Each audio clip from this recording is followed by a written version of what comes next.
अस्सलाम वालेकुम बच्चों, उम्मीद करता हूँ सब खैरियत से होंगे। आज का जो हमारा टॉपिक है वो है क्लासिफिकेशंस ऑफ सॉलिड्स। हमने प्रीवियस टॉपिक में डिफाइन की कि कितनी किस्म की टाइप्स होती हैं सॉलिड्स की। 3 किस्म की थी, क्रिस्टलाइन, अमारफस एंड पॉलीमेरिक। आज हम इसका डिफरेंस देखते हैं कि इन तीनों में क्या क्या डिफरेंस है।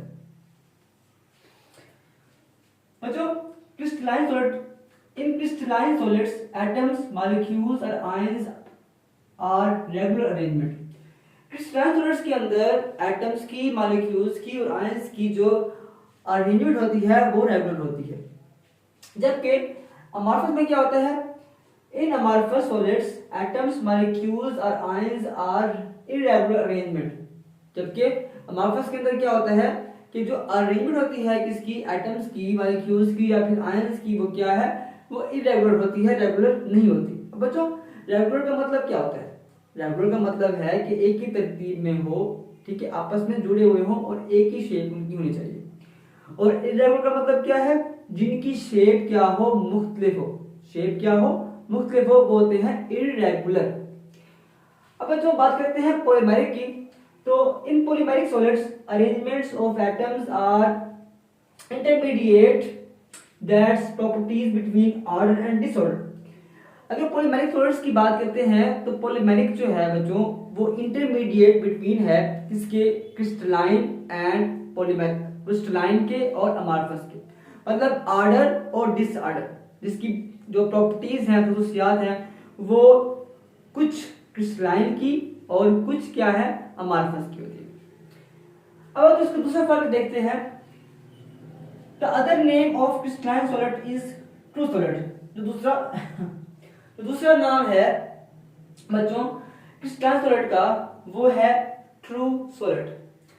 और अमारफस की बात करते हैं, the other name of amorphous solid is glassy solid. Amorphous solid का एक और नाम क्या है, गिलासी सॉलिड। अब पॉलीमेरिक की बात करते हैं तो इसका सेकंड पॉइंट है, the other name of polymeric solid is intermediate solid. और जो पॉलीमेरिक सॉलिड्स है पड़ा उनका, उसका एक और नाम क्या है, इंटरमीडिएट सॉलिड। अब तीसरे पॉइंट की बात करते हैं बच्चों के एग्जांपल्स में बात करते हैं तो इसकी एग्जांपल होती है शुगर, डायमंड और क्वार्ट्ज। ठीक है बच्चों, शुगर, डायमंड और क्वार्ट्ज। क्वार्ट्ज बच्चों हम घड़ियों में इस्तेमाल करते हैं, ठीक है। अब इसकी एग्जांपल क्या बनेगी, हमारे पास की प्लास्टिक, गिलास और फ्यूज सिलिकॉन। बच्चों फ्यूज सिलिकॉन क्या होता है, जब हम सिलिकॉन जो है, सिलिकॉन से बना हुआ है क्या चीज बना, आईना, मिरर। अब जब हम उसको पिघलाते हैं आईने को तो उसकी जो मेल्टिंग फॉर्म होती है वो होती है डिफ्यूज सिलिकॉन। अब बच्चों पॉलीमेरिक की कौन सी एग्जांपल बनेगी, polythene, polystyrene, nylon and natural rubber, जिसका फार्मूला होता है C5H6 और N। बच्चों अब इसके साथ कहता है solids contains carbon, oxygen, nitrogen, hydrogen, etc।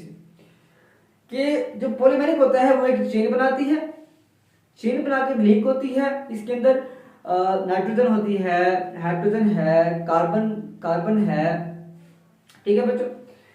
अच्छा जी, अब इसका फोर्थ पॉइंट, अब जो होता है क्रिस्टलाइन सॉलिड उसका मेल्टिंग पॉइंट क्या होता है, शार्प होता है।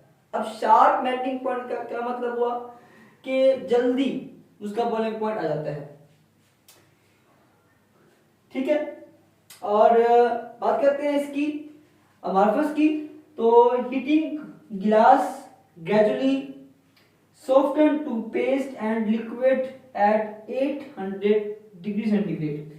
कि जब हम हीट करते हैं गिलास को, शीशे को, तो ग्रेजुअली वो सॉफ्टन से फिर पेस्ट बनता है, पहले सॉफ्ट होता है फिर उसका पेस्ट बनता है और फिर उसके बाद वो लिक्विड फॉर्म में आ जाता है एट 800 डिग्री सेंटीग्रेड, 800 टेम्परेचर पर। अब do not have a sharp melting point, इसका जो मेल्टिंग पॉइंट है वो शार्प नहीं होता। अगर हम इसकी देखते हैं तो do not have sharp melting point, तो जो पॉलीमेरिक होता है उसका भी मेल्टिंग पॉइंट शार्प नहीं होता। अब जो बात करते हैं स्ट्रक्चर की, तो देखिए यहाँ पे अरेंजमेंट जो है एटम्स की आपस में बिल्कुल करीब करीब है और बिल्कुल एक ही तरह की है पड़ी। तो ऐसा जो स्ट्रक्चर होता है वो होता है क्रिस्टलाइन का। अगर हम बात करते हैं अमारफस की, यहाँ पे देखें, यहाँ पे गैप है इनके दरमियान में, ठीक है। इनकी जो अरेंजमेंट है वो इरेगुलर है। और यहाँ बात करते हैं पॉलीमेरिक के अंदर, तो यहाँ पे जो कार्बन है वो एक चेन बना रही है जिसके साथ नाइट्रोजन, ऑक्सीजन और हाइड्रोजन मिले हुए हैं। तो बच्चों ये है डिफरेंस किसका, क्रिस्टलाइन का, अमारफस का और पॉलीमेरिक का।